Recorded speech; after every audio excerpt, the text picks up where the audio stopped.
Hello everyone. We were covering section 3.4 quadratic functions and applications when we stopped last time. So just to review a little bit of what we finished 2 weeks back. So we saw that quadratic functions are rules that are given by a quadratic polynomial, and they look as follows. So for example, we could have a function of this kind, or for that matter something like this, and we spent quite some time understanding the properties of such quadratic functions. So you should have the notes of this material, so I'm just quickly reviewing it.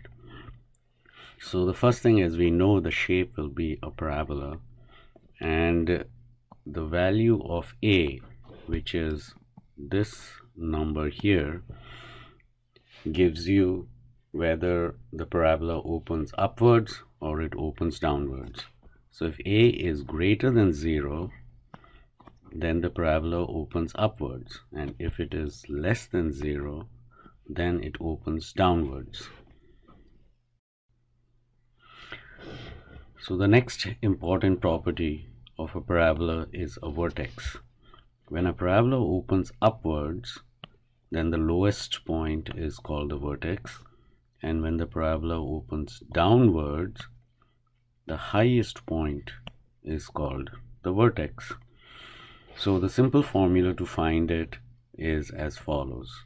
So all that you have to do is to find the x-axis where the x value where the vertex would be formed is negative b over 2a, and then the corresponding y value will be the f of this h value that we found.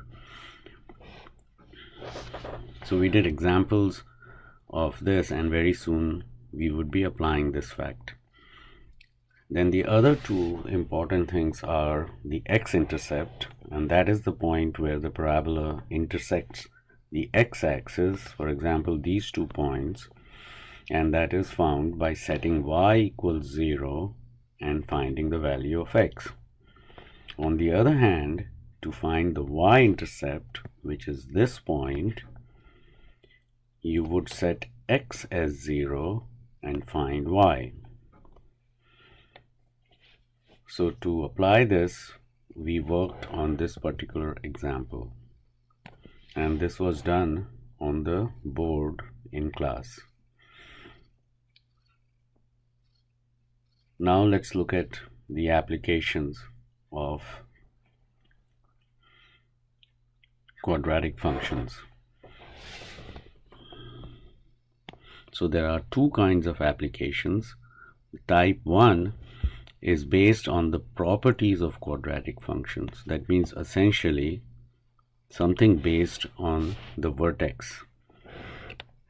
This was also completed in class lectures. What was left was type 2, and these are based on the fact that the cost, revenue, supply, demand functions are of quadratic form instead of a straight line that we had covered in section 3.3.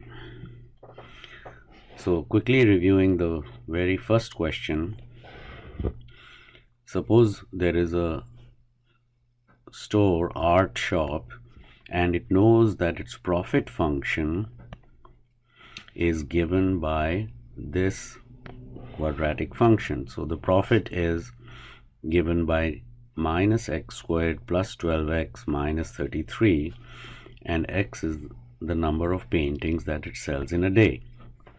So how many paintings should they sell to get the maximum profit?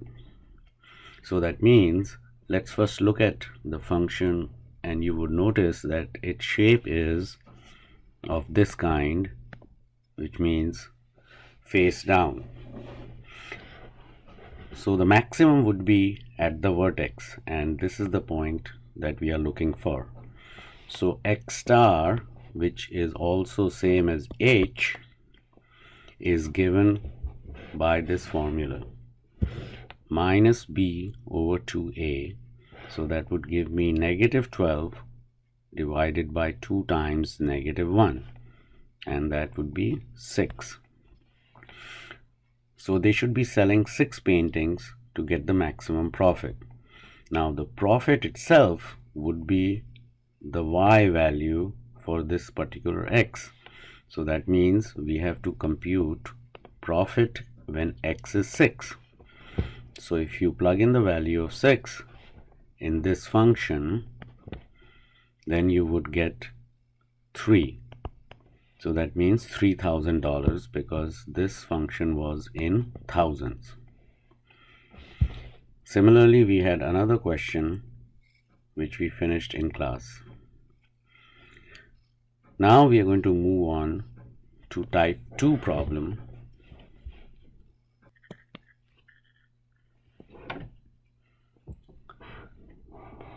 So the type 2 problem are those problems that we saw in section 3.3, such as the revenue, the cost, the profit, and supply and demand. But in section 3.3, they all involve linear functions. They were straight lines. Now we'll study the same kind of problems, but this time we would have quadratic functions instead. So the first kind of question are cost and revenue, where the functions are quadratic.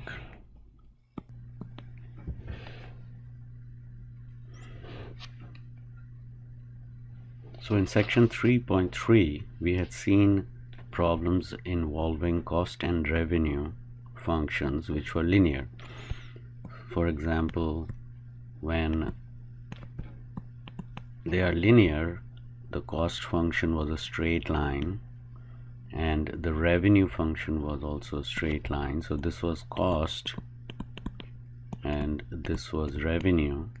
And if you recall, the important question was to find this point which we called the break-even point. This is the value of x when revenue was equal to cost, so that you break even. Now in this section we are going to see where either the revenue or the cost function could be quadratic. For example, revenue could be something like this.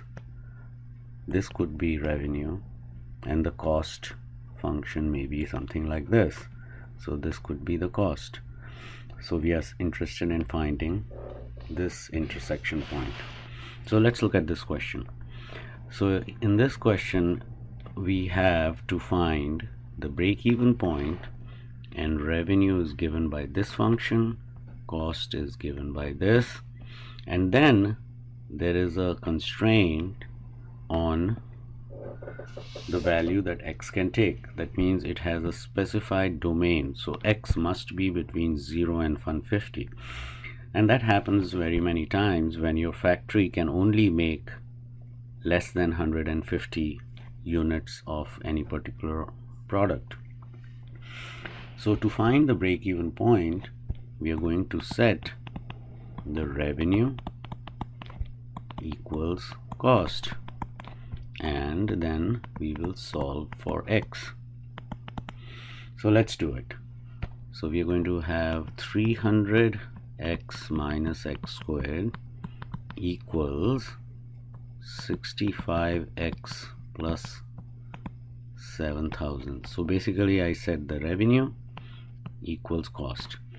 Now if you look at this equation, clearly this is a quadratic equation.